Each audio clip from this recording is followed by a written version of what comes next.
a atriz cobra da escola uma atitude mais enérgica, até mesmo para que sirva de exemplo, né? Mas esse não é um problema que a gente sabe, né? Que as crianças vivenciam apenas ali no ambiente escolar. E apesar da lei, o que a gente vê na prática é o quê? É pouca ação, essa é a verdade. Vamos bater um papo sobre esse assunto? Vem cá, participa com a gente aqui no nosso estúdio. Eu recebo Sheila Miranda. Obrigada, Sheila, pela sua participação. Obrigada também, doutor Ciderson Vitorino, advogado criminalista. Muito obrigada pela sua presença. E Larissa Lobo, psicóloga, também obrigada pela sua contribuição aqui com a gente. Mas antes de entrar nesse mérito, eu quero saber com a Sheila, ela que é mãe, tem 2 adolescentes? É isso, Sheila? Isso. Fala com a gente no microfone. Um adolescente e uma jovem.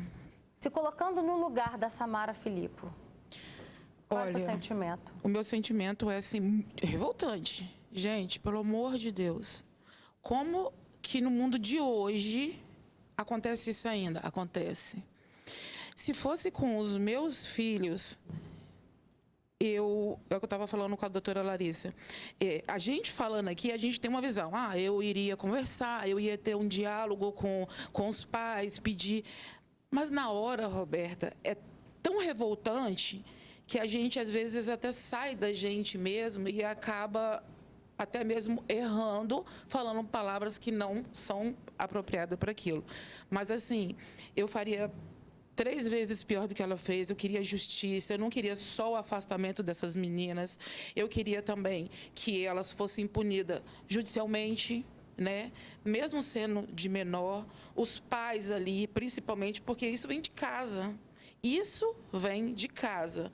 Porque eu, por exemplo, o meu filho, né, ele é negro, ele sofre esse racismo, já sofreu esse racismo na escola, e quando eles vêm com essa demanda para a gente em casa, o que a gente fala? Eu pergunto, porque eu já não tenho mais assim, um repertório para falar com ele, sinceramente. O que a gente fala? Meu filho, se cala. Se a gente se cala, eu, por exemplo, que já sofri, né? Vamos colocar 30 anos atrás, isso não era como é hoje. Eu, quando sofria isso na escola, a tia simplesmente chegava e falava, vem cá, meu amor, fica aqui comigo, a titia vai conversar com a coleguinha, e ficava ali. Que se eu voltasse para fora, eu ia apanhar. Por quê? Porque eu fui lá para a tia contar, né, que eu sofri aquele racismo, e eu ia apanhar porque eu sou negra, porque eu era preta. E ia sofrer de novo os mesmos xingamentos. Então, assim, hoje eu não tenho mais repertório para falar com os meus filhos, sinceramente. Fica quieto, não fala nada, exerce o seu direito, não seja militante, sabe? É complicado essa situação. Olha, você trouxe vários pontos que a gente, daqui a pouquinho eu vou tratar com o Ciderson, porque você tocou no ponto, eu queria, se eu fosse mãe, eu queria uma atitude mais enérgica, né? Se fosse no meu caso, já vai pensando aí numa resposta pra gente, Ciderson, porque ao mesmo tempo se trata ali de adolescentes, mas racismo também é crime, e aí? Mas antes, trazendo então esse último ponto, Larissa, o que uma mãe que já está cansada, não sabe mais o que falar com o seu filho, no caso aqui da Sheila, no caso dos nossos telespectadores que já devem ter vivido isso, o que essa mãe fala? De que forma que essa mãe pode acolher esse filho? Então, Beto, boa tarde, boa gente. Tarde. É muito cansativo. Toda luta que a gente luta de forma sequencial e sem resultado, sem um retorno, sem uma resposta, é cansativa, é frustrante. A vítima, ela passa a não ver mais esperança para a resolutividade daquela queixa dela, então cansa. Quando a Sheila fala que ela já não tem mais repertório, é porque provavelmente durante todos esses anos ela foi se esvaindo com as possibilidades que ela tinha. Mas ainda assim, aconselhar, induzir essas vítimas a não se defenderem ainda não é a melhor opção, porque a gente não pode, enquanto sociedade, permitir que os agressores se sintam confortáveis para serem racistas, para serem criminosos. E, embora seja muito difícil lutar várias vezes em prol da mesma causa, ainda é necessário ensinar essas crianças a se defenderem, a buscarem ajuda, a gritarem se for necessário, acolher para que essa criança entenda que o erro foi daquele que cometeu. Não tem algo de errado com a pele dela, com os tracinhos do rosto dela. Tem algo de errado com a mente e o comportamento daquela pessoa que cometeu o crime. Então, eu sempre oriento aí nessa direção, de não se calar.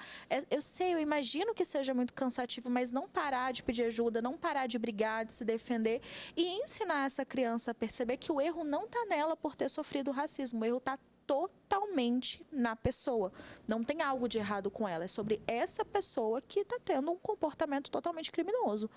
E Ciderson, essa situação, né, que a Samara Felipe está enfrentando. Uma escola, gente, super tradicional de São Paulo, uma escola, inclusive, caríssima. A gente espera um ensino de alto padrão, mas na prática, o que a gente vê é que ainda falta muito para isso, né? Roberta, boa tarde a todos do estúdio. Sempre é uma grande alegria estar aqui com você. São 4 os desdobramentos que poderiam ser engendrados em função daquele episódio de racismo. O primeiro deles, e de imediato, é o uso pessoal das próprias forças para combater aquele episódio de racismo, podendo ser protagonizado pela própria criança que sofreu de imediato naquele momento, o que não é recomendado e que o psicólogo vai reprovar isso aí. E existem outros 3 desdobramentos, um administrativo por parte da escola que pode rejeitar a matrícula e transferir, forçar a transferência de escola daquelas que produziram o episódio de racismo.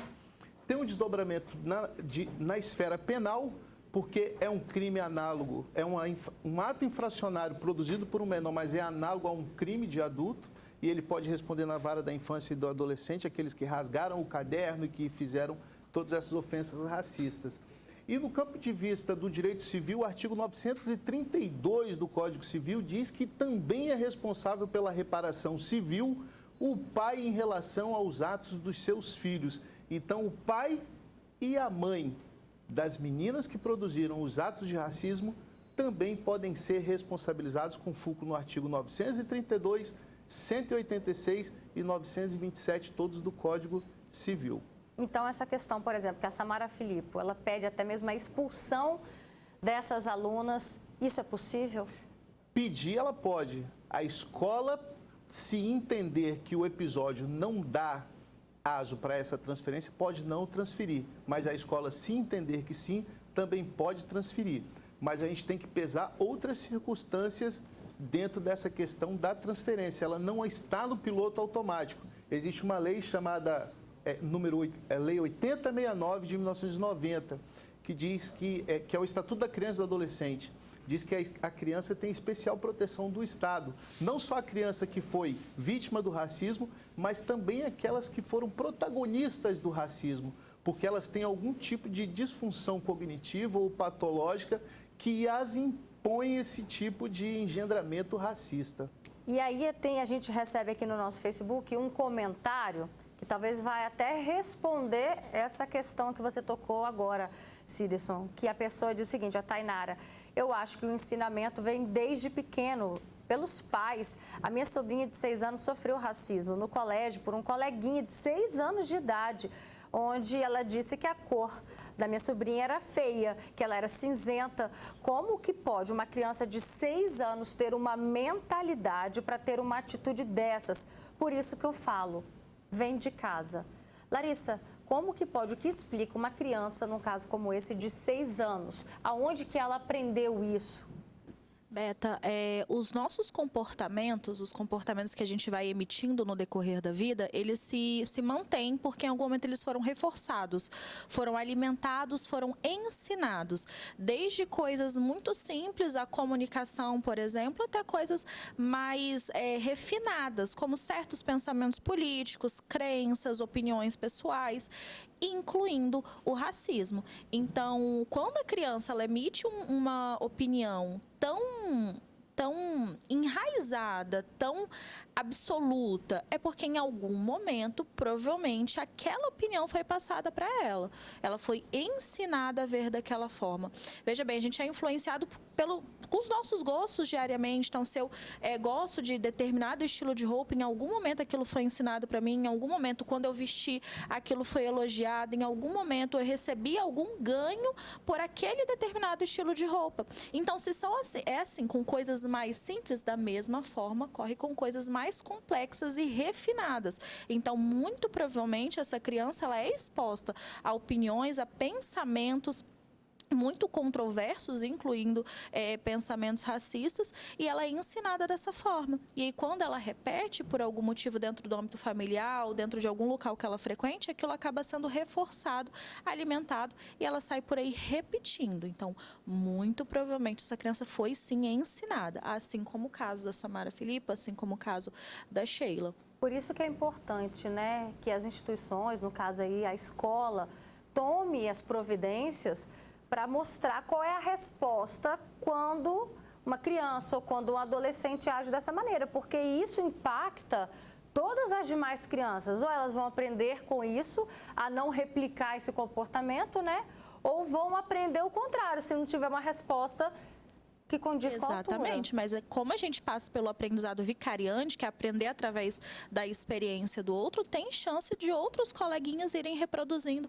Bullying, por exemplo, é um exemplo disso, né? Que as crianças vão aprendendo umas com as outras e vão repetindo. Então, é importante que tenha uma resposta, sim, enérgica da escola e ativa em relação ao ensinamento, à intervenção, à mediação desses conflitos, porque senão a tendência não é passar por si só, é persistir, é continuar a piorar. E sem contar o impacto emocional que isso traz para aquela criança, para aquele adolescente que passou por isso.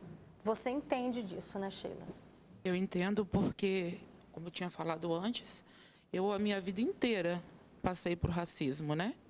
Isso é pertinente na minha vida até hoje, porém hoje, sendo mais adulta, eu sei me defender um pouco mais. Haja vista que quando o racista ele vai se direcionar a você, é numa sutileza da pessoa que só a gente ou a pessoa que está do lado da gente consegue perceber isso. Como fala assim, pessoas da sua cor assim, têm um cabelo como o seu, como? Pessoa da sua cor, como? Por que as pessoas que têm, né? Eu falo porque o meu esposo, ele é branco. Então, eu costumo dizer isso para ele. Use o seu privilégio branco para falar de forma correta. Pessoas negras como você, que tem um cabelo encaracolado, um cabelo ressecado, não sei. Mas não precisa falar dessa forma, sabe? E isso a gente vem trazendo. Isso a gente vem trazendo. Às vezes até um olhar, Roberta. Eu falo para você a verdade. Por quê? Porque o meu esposo, ele, né, por ser branco, eu sou preta, os meus filhos são mestiços. E eu falo para você uma propriedade, assim, terrível, que às vezes quando estamos nós quatro e a gente sai para um ambiente, o olhar de pessoas chega a ser engraçado, porque tem pessoas, principalmente as mais velhas, é muito engraçado, elas futucam, sabe, a outra assim, olha, ou então faz assim e olha, por quê? Porque para eles não é normal um casal, né, mestiço com filhos que são mestiços também, e a gente acaba vendo isso, sabe, pergunta, é seu filho? Gente, com a minha filha, por ela ser um pouco mais clara, quantas vezes eu fui taxada como a babá dela? Não foi uma, não foi duas, não foi três. Foram várias vezes quando ela era menor. Hoje, por ela, né, tá grande, parecer um pouco mais, o cabelo, de repente, é mais cacheado e parece um pouco mais os traços comigo, as pessoas até nem perguntam muito se é minha filha, mas até pouco tempo atrás eu era a babá da minha filha. Por ela ser branca e eu ser a mãe preta. E qual é o sentimento quando você vê isso se repetindo? Todo o sofrimento que você passou de racismo, isso se repetindo na sua próxima geração aí com o seu filho? É o que eu estava falando com a doutora Larissa, sabe? Quando o meu filho, ele não quer ir para a escola, não quer fazer coisas que vai agregar a vida dele, infelizmente, o termo que eu uso com ele é a seguinte forma como você tem falado, o que eu enxergo. Eu uso isso, eu falo, filho, se tiver você e um outro menino branco e tiver o mesmo nível de estudo, se você não for melhor do que ele em alguma coisa, vão escolher ele porque ele é branco e você é preto, você vai ficar para trás, porque é assim que é a sociedade. E é assim. Esse é o meu jeito de ser. Eu tenho que ensinar ele dessa forma. Só que, ao mesmo tempo, eu não posso ser militante. Porque, senão, também eu vou criar o quê? Um menino revoltado?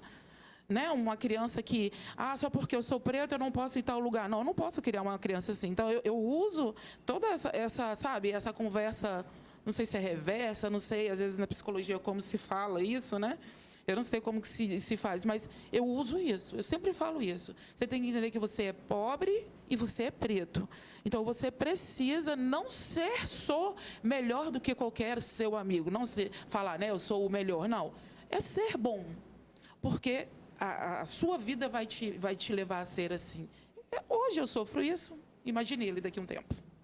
E olha só, gente, a Cláudia Queiroz, ela é pedagoga e também já sofreu com racismo. E a filha dela também foi vítima, né? Foi alvo aí na escola. Vamos ver.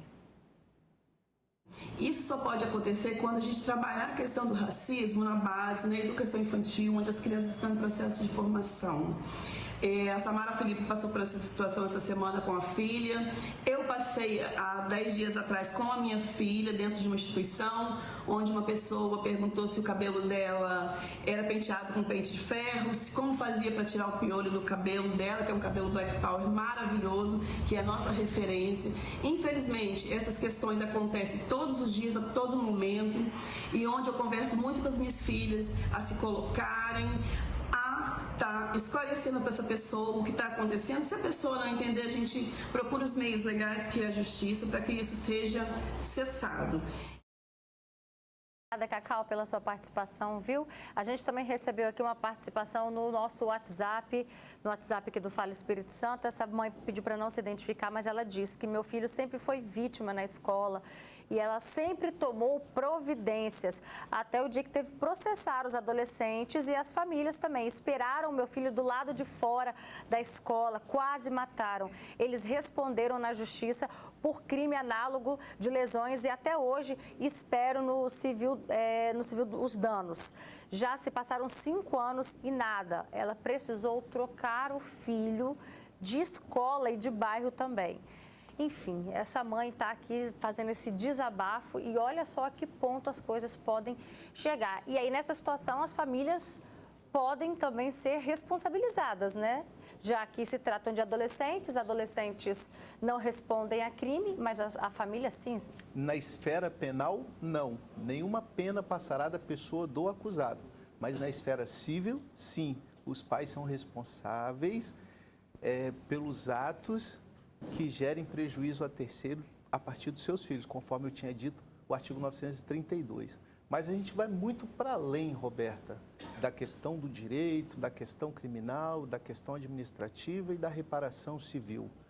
Nós temos um conjunto de coisas que coloca o negro, que coloca aquele pertencente da pele preta em uma situação divergente daquele que possui a pele branca. E o racismo não é só chamar de preto, o racismo não é só chamar de negro.